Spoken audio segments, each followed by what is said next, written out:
అండి. నేను మీ శంషాద్ని. Welcome back to Taj cooking. ఈరోజు మన రెసిపీ వచ్చేసి సింపుల్గా ప్రిపేర్ చేసుకునే టేస్టీ స్నాక్స్ రెసిపీ. అది ఏంటా అనుకుంటున్నారా? అటుకుల వడలు. కేవలం 10 నిమిషాల్లో ప్రిపేర్ చేసుకోవచ్చు. ఈవినింగ్ టైంలో పిల్లలకి ఇలా చేసి పెడితే 1కి 4 ఎక్కువ తినేస్తారు. మాట పిల్లలే కాదు ఫ్రెండ్స్, పెద్దలు కూడా భలే ఇష్టంగా తింటారు. ఇంకా ఆలస్యం ఎందుకు, పదండి మనం రెసిపీలోకి వెళ్ళిపోదాం. ఎలాంటి సాస్ లేకుండా ఉట్టి వడల్ని మనం తినేయచ్చు. ఫస్ట్ అయితే ఒక మిక్సింగ్ బౌల్ తీసుకొని 1 కప్పు దాకా అటుకుల్ని వేసుకోండి. ఇప్పుడైతే ఈ అటుకుల్లో నీళ్ళని పోసి 2-3 సార్లు శుభ్రంగా కడగండి. ఈ అటుకుల్లో డస్ట్ ఉంటుంది కదా ఫ్రెండ్స్, అందుకే మనం తప్పకుండా కడుక్కోవాలి. ఇలా కడిగిన అటుకుల్ని ఒక స్ట్రైనర్లో వేసుకొని నీళ్ళన్నీ తీసేసుకొని ఒక బాలు మీద అలాగే పెట్టేయండి. 5 నిమిషాల పాటు ఈ అటుకుల్ని పక్కన పెట్టేయండి. అటుకులు అనేవి చక్కగా నానిపోతాయి. నానబెట్టుకున్న ఈ అటుకుల్ని వేరొక గిన్నెలోకి తీసుకోండి. ఇందులోకి 1/4 కప్పు దాకా శనగపిండిని తీసుకోండి. 2 టేబుల్ స్పూన్ దాకా బియ్యపిండిని వేసుకోండి. ఇందులోకి ఒక మీడియం సైజు ఉల్లిపాయని సన్నగా కట్ చేసి వేసుకోండి. నెక్స్ట్ ఇందులోకి సన్నగా తరిగిన కరివేపాకును వేసుకుందాం. నెక్స్ట్ ఇందులోకి 2-3 పచ్చిమిర్చిని సన్నగా కట్ చేసి వేసుకోండి.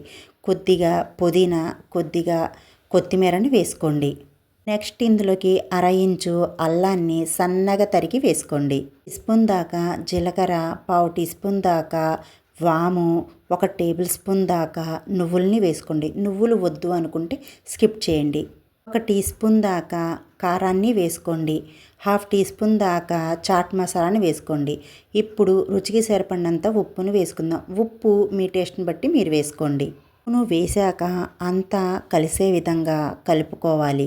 ఫస్ట్ అయితే నీళ్ళేమీ వేయకుండా కలుపుకోండి.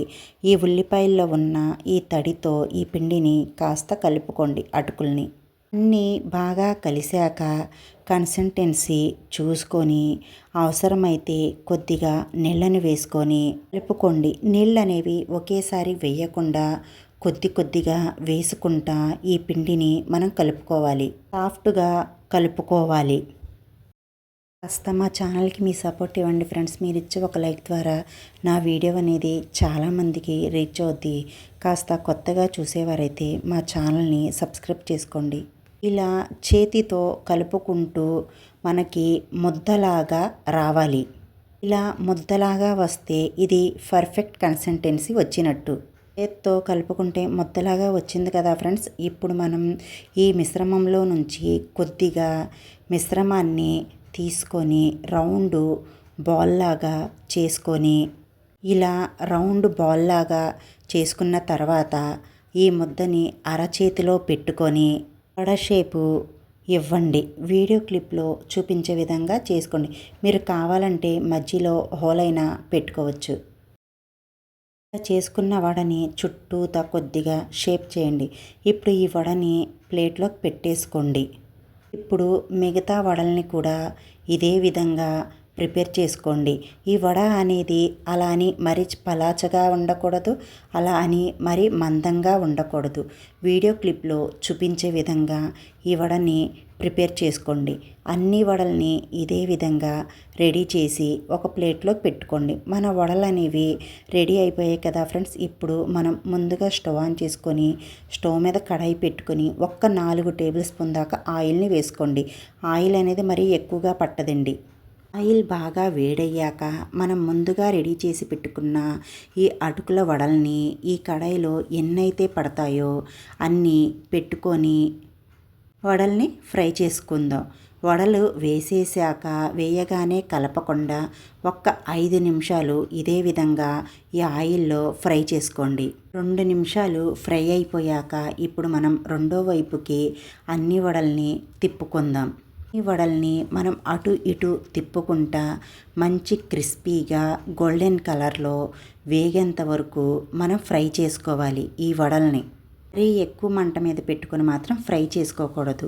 మీడియం మంట మీద పెట్టి మాత్రమే ఫ్రై చేసుకోండి. మన వడలు అనేవి చక్కగా ఎర్రగా గోల్డెన్ కలర్లో వేగిపోయాయి కదా ఫ్రెండ్స్. ఇప్పుడు మనం ఆయిల్లో నుంచి తీసేసుకుందాం. ఆయిల్లో నుంచి తీసేసుకొని వేరొక ప్లేట్లో పెట్టుకోండి.